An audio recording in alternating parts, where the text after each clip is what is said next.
Baada ya maandamano nchini Tanzania kutamatika na kiasi kikubwa sana cha watu kuripotiwa kufariki dunia, hii hapa ni listi ya mastaa ambao kwa namna fulani wameweza kuonesha moyo wa maombolezo kutokana na vifo ambavyo vimetokea. Wa kwanza ni Diamond Platnumz ambaye yeye licha ya kwamba kuna tetesi zilikuwa zikisema kwamba Wasafi Media imechomwa moto na nini, lakini yeye mwenyewe waandamanaji walikuwa wakimuandama mpaka ikaripotiwa kuwa amekimbia nchi, lakini still amepost na kuelezea masikitiko yake. Ameandika, Mwenyezi Mungu ndio mpanga wa yote na hapajatokea jambo pasipo yeye kutaka, na kila jambo hutokea kwa sababu. Inshallah na kwenye hili Mungu atujalie sababu yenye baraka kubwa kwa taifa letu, atujalie amani zaidi ya tuliokuwa nayo mwanzo, atujalie upendo zaidi, umoja zaidi, mshikamano zaidi, kupendana, maendeleo, na azilaze roho za mahali pema peponi waliotangulia.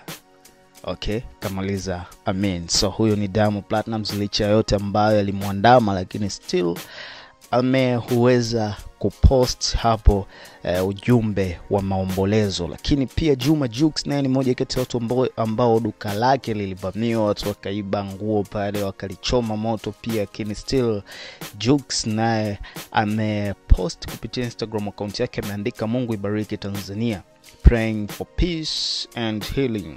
Mungu awatie nguvu na faraja waathirika wote. So this is Juma Jux, guys. Lakini pia kwa upande wa Nandy, ambaye we all know that mumewe yani Billnass duka lake lilivamiwa pia, watu wakaiba vitu, wakachoma moto duka, lakini still Nandy ameonyesha moyo wa maombolezo. Ameandika, natoa pole za dhati kwa familia, ndugu na Watanzania wote. Mungu awape faraja waliopoteza wapendwa wao na atupe sote hekima, amani, umoja kwa taifa letu katika wakati huu. Lakini kwa upande wa Zuchu, naye pia take time post na kuandika, ewe Mola hifadhi nchi yetu Tanzania, ijalie amani, umoja na upendo. Ujumbe wake ni mfupi sana lakini ni clear, naye pia anaungana na waombolezaji.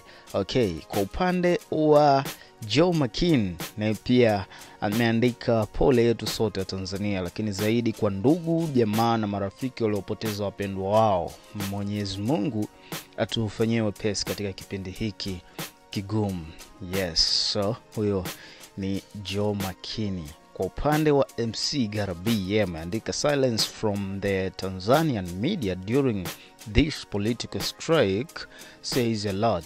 How we have to rely on foreign media to know what's happening in our own country. Our screens are full of election results, but what about lives that are gone? You gave full coverage to the campaigns. Why not to the crisis? Scary, disappointing, unbelievable that this is our reality. So MC Garabi ameanza kwanza kwa kudoubt kwa nini media ambazo zimehusika kutoa coverage katika kampeni za kuelekea uchaguzi mkuu, media hizo zimekalia kimya vifo ambavyo vimetokea, majanga ambayo yametokea katika maandamano. Akamaliza kusema, hii ndio reality, hii ndio hali halisi, inaogopesha na inatisha. Mario pia ameandika, natoa pole za dhati kwa Mario, tumeshamcheka au sio? Lakini Mwakinyo yeye amesema hakuna maneno yanayotosha sawa sawa kuelezea familia zilizopoteza wapendwa wao, ni ndugu zetu pia. Kifo ndio ahadi pekee kweli inayopaswa kuheshimiwa maishani. Huja mara moja tu, ingawa zipo sababu nyingi zinazoweza kupelekea kifo cha mtu, lakini mara nyingi mtu anapokufa hakuna sababu inayotosha kulinganisha na uhai wake. Mungu atusamehe sisi sote maiti watarajiwa.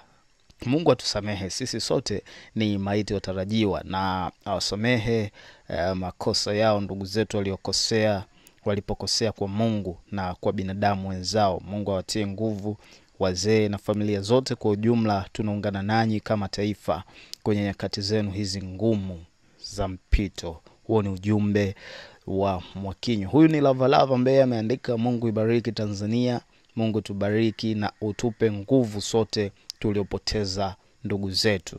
Amen. Short and clear. Lakini kiredio tumalize naye, amesema kaanza kuandika, sitoposti chochote ndani ya siku 7 kuanzia leo, kuungana na Watanzania wote nchini katika kipindi hiki kigumu cha kutafuta ndugu zao wasioonekana na kustiri wapendwa wao walio watoka. Moyo wangu unauma sana, natamani mngekuwa kwenye nafasi yangu, pengine mngenielewa.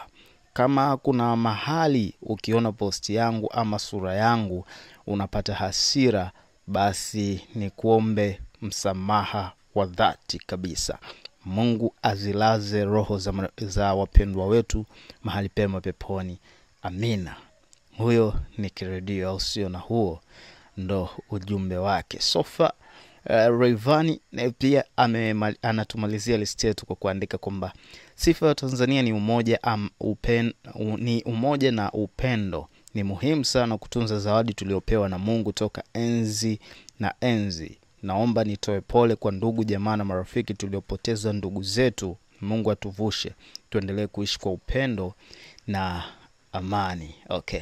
Kwa upendo wa Billnass bwana, yeye maybe angekuwa na chochote cha kuandika, lakini kwa ripoti ambazo zilizopo mpaka sasa ni kwamba official account ya Billnass imeondolewa Instagram. So habari zinadai Billnass amejiondoa Instagram, kwa sababu kwa sasa hata ukisearch pale Instagram account yake hutoweza kuiona. Hebu ngoja tujaribu. Account yake ni hii hapa, ambayo ni Billnass na double L na double S. Sasa let me search it tuone kwa pamoja ipo haipo.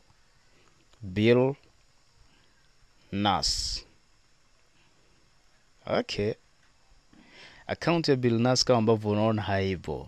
Ukisearch zinakuja hizi fake accounts, na report ambazo zinakuja ni kwamba profile hiyo not found. Hii ni kwa wale ambao walikuwa na link yake ya profile. So kwa sasa account yake haipo na duka lake limevunjwa. Maybe jamaa naye pia angekuwa na ujumbe wowote wa kutupatia, lakini this is it guys.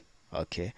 Bana, hicho ndicho ambacho kinaendelea huko kwenye mitandao ya kijamii, licha ya Watanzania kukosoa sana media kwamba zimekalia kimya na nini, na watu walianza kukosoa mastaa kwa kiasi fulani, lakini Diamond akafungua ukurasa yeye kwa kuanza kutoa pole kwa Watanzania, na hapo ndipo Zuchu akafuatia pamoja na mastaa wengine kibao right now wamefuatia, au sio bana? Yo, so this is it guys. Subscribe channel hii ili uzidi kupata updates zaidi juu ya kinachoendelea nchini kwako. Yo, this is Bongo Info.